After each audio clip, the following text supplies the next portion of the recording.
Voilà mes amis de WhatsApp. Napesi bino nyonso tu mbote na kombo na Yesu. Ba o nyonso bakolanda biso na pokwa na lelo.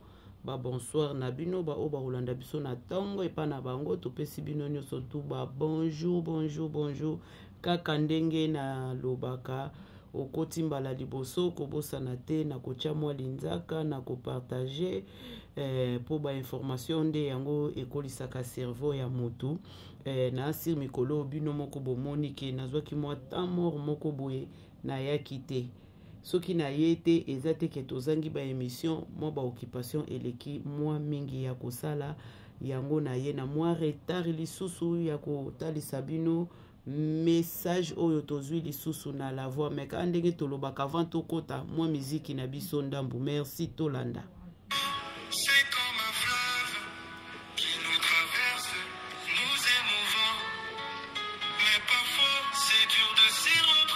Ah oui, mes amis de WhatsApp ya bino nyonso tu yangwana Astrid Nganda Musuku ya yo yangwana mama.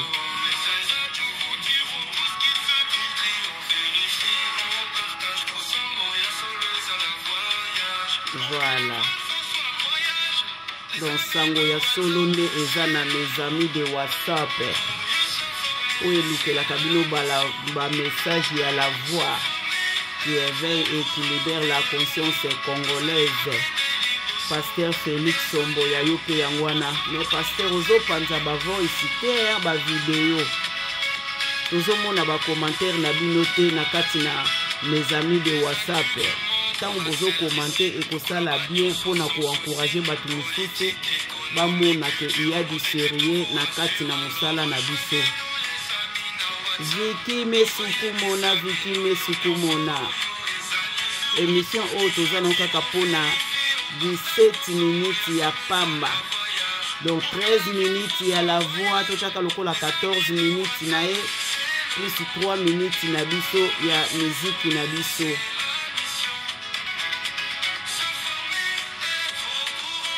Oya zana posa ya ba produit ya cosmétique na basuki tobenga ndeko na biso food yo kaye moko ndenga chako mango mama Felina Kishasa to bando chaba numéro na ye oya zana posa na yango abengaka. Merci beaucoup tozo kota sikoyo na message na biso kaka ndenge toza koloba tozo continuer na ba émission na biso na pokwa na lelo oyo pa kolanda ngo na journée na lelo ka ndenge tolobaka oyoki boye commenter partager pour la voix ekomela payer ayebake groupe mokoto et des chaînes moko ya ba mes amis de WhatsApp ilandaka makambo na ye tolanda biso nyonso to. Bonjour très chers compatriotes. C'est votre frère la voix qui éveille et qui libère la conscience congolaise.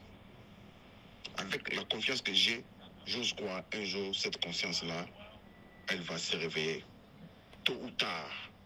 Je me rappelle, Nathalie a livré à Laurence d'Arabie, j'ai dit haut et fort chaque jour dans mes audios. Dans ce cas livre, Laurence d'Arabie, c'était un, comment dirais-je, c'est un sujet anglais. Il y a un découvert sur le bango, à ce moment-là, Dioka on a bon. On a découvert côté Arabie Saoudite, on attend que nous bédouins. Arabie Saoudite, vous savez, c'était le désert avec les bédouins, avec les chameaux, bateau là on a battante. Il y a découvert qu'il n'est pas aujourd'hui encore il y a BP. BP ça veut dire British Petrol. J'ai pas envie d'entrer dans ce détail-là. Alors, monsieur un livre naïe à Koma Kiboye. Dans ce livre, après avoir constaté la biographie naïe à Sisi, dans ce pays, nous avons bien voir la fin de toutes choses qui sont au commencement. Alors, vous devez se méfier à des hommes qui sont éveillés quand un jour ils réaliseront les rêves. Allah, c'est Sengal. Sengal, ça veut dire Sengester. Sengal. Sengal, les alliés Kopo, Jésus a mené Nango 20, la 12 apôtres, il y aura un rendez-vous. Sengal. Sengal. Alors, quand on parle de Sengal, ça veut dire top, les top. Au Bangla, God. Dans le Belokwana, vous devez se méfier à des hommes qui sont éveillés quand un jour ils réaliseront les rêves. Je vais prendre des exemples typiques et simples. Vous avez vu l'exemple de Hitler. du côté du bon. Vous avez vu l'exemple de Papa Tshisekedi. Côté à bon. Tshisekedi à la moussi, nous Pekisi Balouba Balata Kavat, Abakos, ça veut dire Abak costume. Mais Mobutu Balouba Balata veste, Balouba Balata cravate, jusqu'à ce que le Lobomoni, le père de la démocratie, c'est Tshisekedi, il nous a libérés d'une manière ou d'une autre. J'aimerais bien aujourd'hui, dans le soir, il y a un FARDC qui est mon ami. Un jour, elle va se renaître de ses cendres. Pourquoi j'ai dit toutes ces choses-là, frères et sœurs? Je vous avais dit dès le premier audio, dans le Baka, bien sûr que nous sommes infiltrés jusqu'au moelle opinière. L'armée congolaise est infiltrée jusqu'au moelle opinière. C'est la raison pour laquelle l'armée n'a pas faible, mais l'armée n'est pas faible. Les Congolais sont découragés. Quand la Coco il y a 80 ans, à Zobongsa Koura, quand la Coco il y a 80 ans, il y a moi aussi, à Sara Congolais, peut-être 4 ans, un pays, mais Banani Bazolia, Baliaka, Ndenganini. Qu'est-ce qui s'est passé? Je vais essayer de me répéter. Mobutu Alobaki, après moi, c'est le déluge parce qu'il avait peur. La paix, par exemple, mon copain, qui est plus simple, à l'époque de Mobutu, Bandak, peut-être, je savais que Bandak, nous, je savais que Bandak, versé. Il avait détruit déjà Moral Congolais. Avec ça, l'armée, qu'est-ce qu'il a fait? Après, Kosoma Minduki, après ce qu'il a Minduki, il a DSP. Oui, comment BSP. DSP, Malam Mamayanga, qui met ça? La DSP, on a, bon, excusez-moi, sur la langue de Konanga, moi aussi.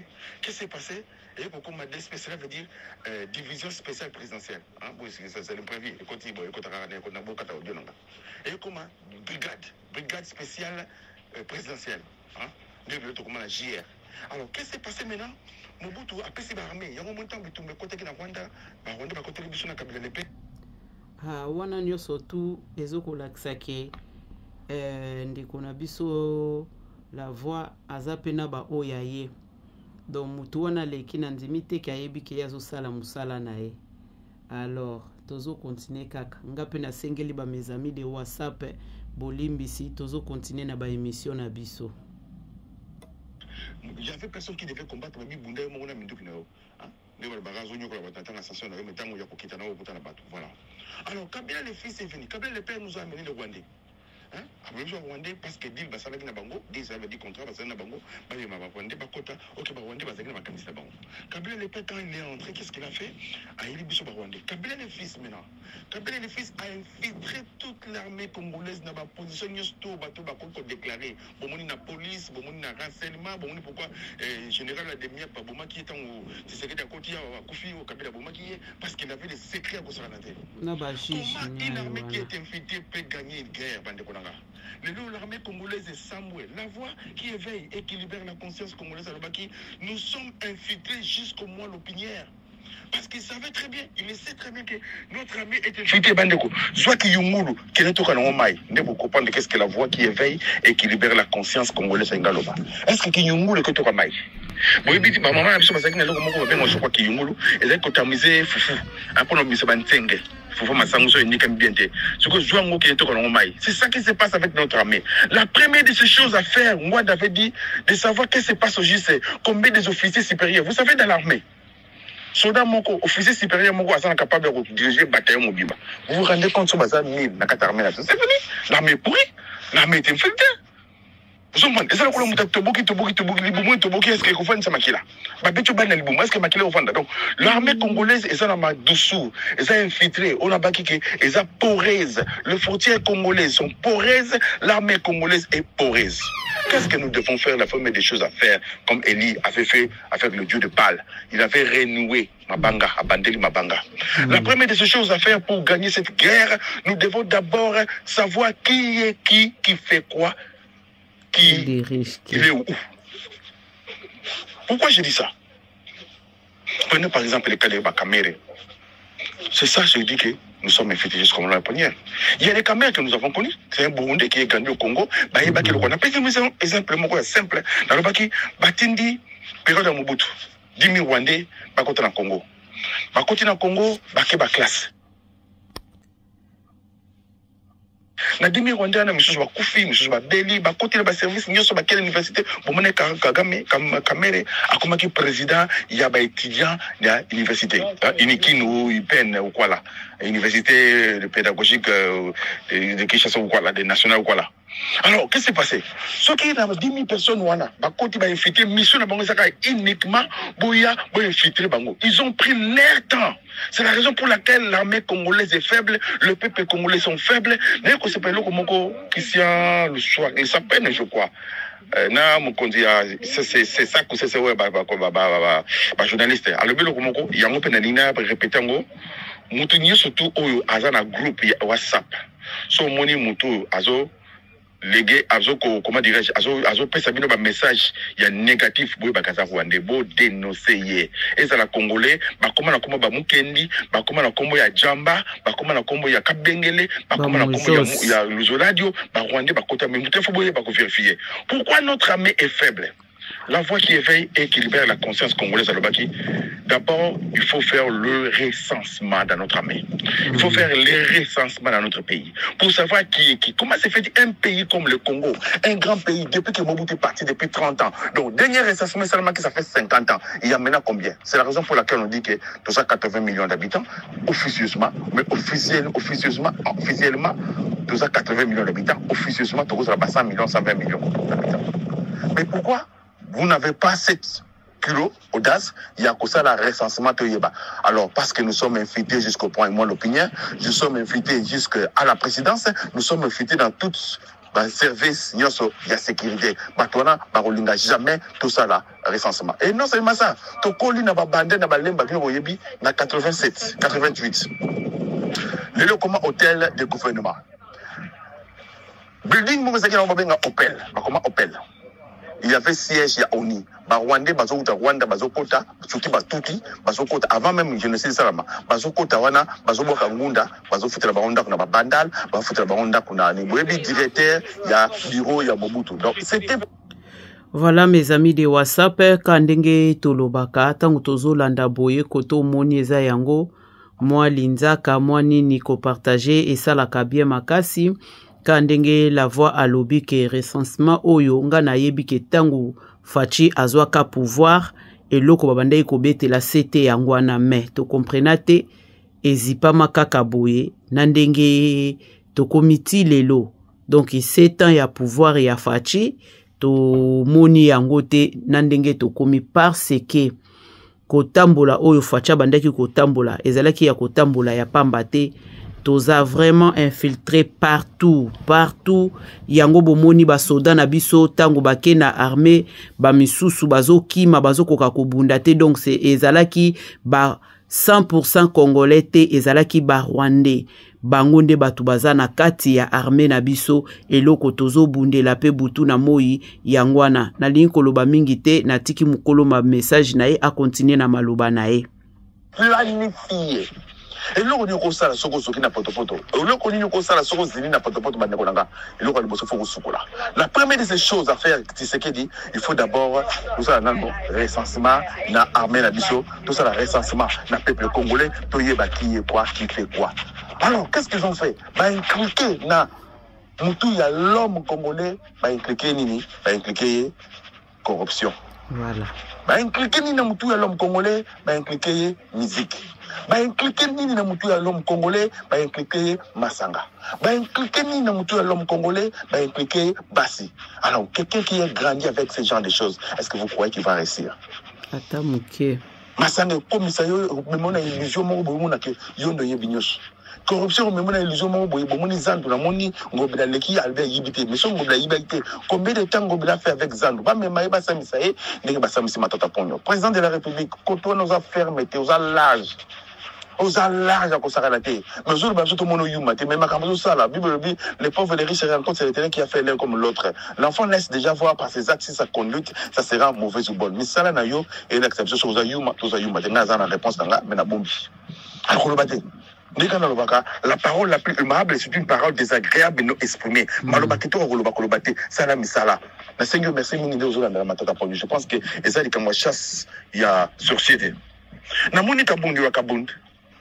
Avec la TV le bigué président aza raciste, président aza tribaliste, excusez-moi le mot, aza tribaliste, aza yosa makamebe. Mais Kabundi, il était là, non? Il était là. Namoni Kabouya a répondre. Est-ce que Naloba na binoté? Tant le président Tchèque Kaboun, président du Parlement, vous allez nager, nous allons nager avec lui, nous allons nager, nous allons maille, ce n'est pas ce qu'on a la maille. Ce n'est pas ce qu'on a la maille, il bata sur la maille. Ce sont un grand nageur, mais il y a maille, il y a ma belle. C'est ça. Il bata sur la maille. Le lieu où Kabouya a répondu, ou a répondre. Ce qui m'étonne, tous ces gens-là, le lieu où Kabouya a Kabundi, Kabundi a comment pas président de la République. Peuple congolais Bolingamboka. Peuple congolais, nous devons nous soutenir.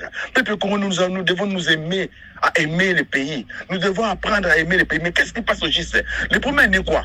Bakuru bazaro perception na kin na Kinshasa na Congo kala bakuru ba civisme, l'amour du pays, comment savoir comment vivre. Bakuru nyisto ici là et c'est la raison pour laquelle Bomoni lelo makamuso yokende. La question mon Anzela Otambola, quand il sera vieux, il s'en détournera point. Mais aujourd'hui, ce qui se passe dans notre pays, bêtise parce que Bakoure Koufa, professeur, nous sommes corrompus, on dit que corrompu, nous sommes lingui, a intérêt naïe. Personne a intérêt Yamboka. C'est la raison pour laquelle nous sommes en Zambie. Ceux qui peuvent comprendre, il faut pour ma génération, toute la génération Sika, où il y a Salamoko, et qu'on simba pour Namboka et Tambola bien na Moki. Pour le Congo et Tambola, il faut le voir. Namoni Bakangi Soda Moua Rwandais. Bakangi Soda na Rwandais, Bazotu Naye Abi, a joué nationalité congolaise à partir comment dirais-je, à partir Tango, à côté de l'armée, un Rwandais qui ne sait même pas parler lingala, un Congolais. Pour le texte, c'est un beau niveau, pourquoi? Qu'est-ce qui se passe au GIS de Konangai? Mais l'élégance, la voix qui éveille et qui libère la conscience congolaise à l'Obaka, qu'est-ce que nous allons léguer à nos enfants? Quel genre de pays nous allons léguer à nos enfants?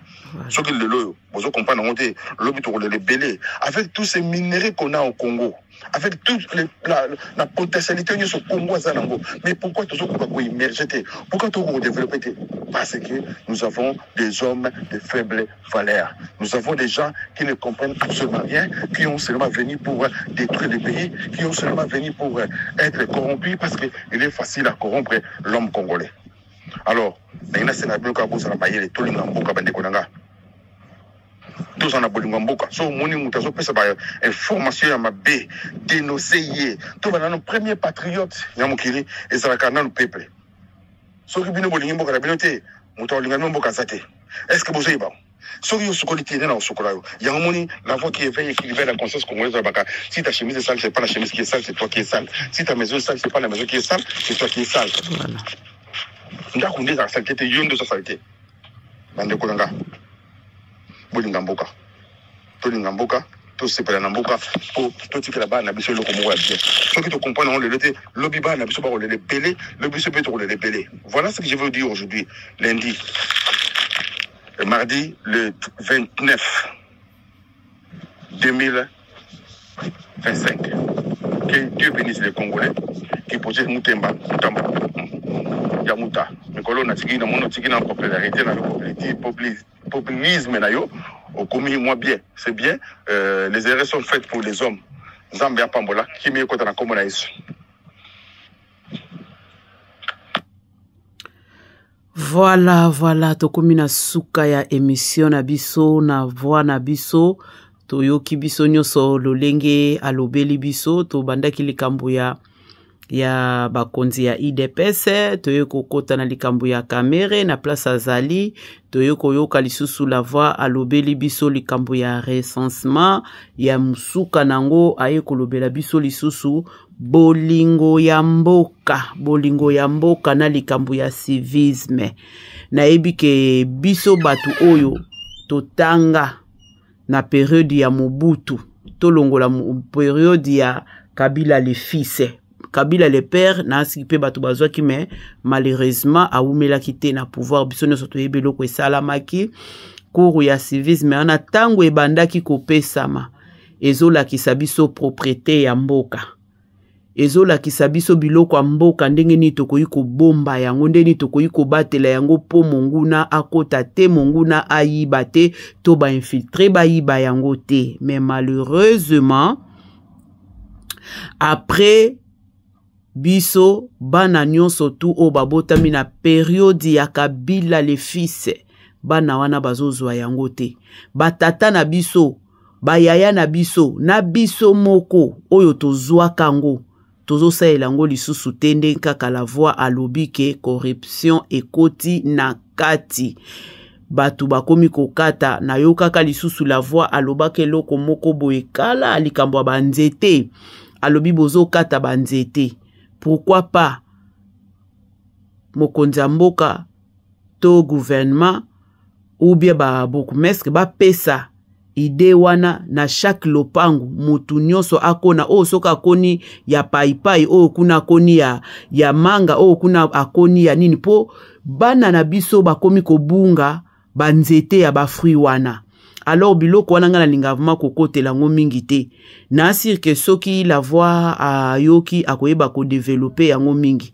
Makambo ezala kebele ya koloba mais to batela rapé tant to batela rapé minute na biso. Pona ko pesa peta na batu bazwa temps bayeba na kolanda bazwa makasi ya ko partager yango. Soki ekosala malamu eloko to kosenga la voix meka kobeta sete likolo ya civisme wana expliquer batu bayeba biloko na biso naturel eza nini poto yeba na kobatela yango kaka ndenge tolobaka ngai na bino tomonani lisusu poto za deja butu moya koganga kolobebele eza te nzamba lola apambola bino semaine o nyonso tu ezala malamu surtout na ba mes amis de WhatsApp, bo partager, aimer, bo tchaper ba commentaire na bino et au sala bien makasi, merci, au revoir, bye bye.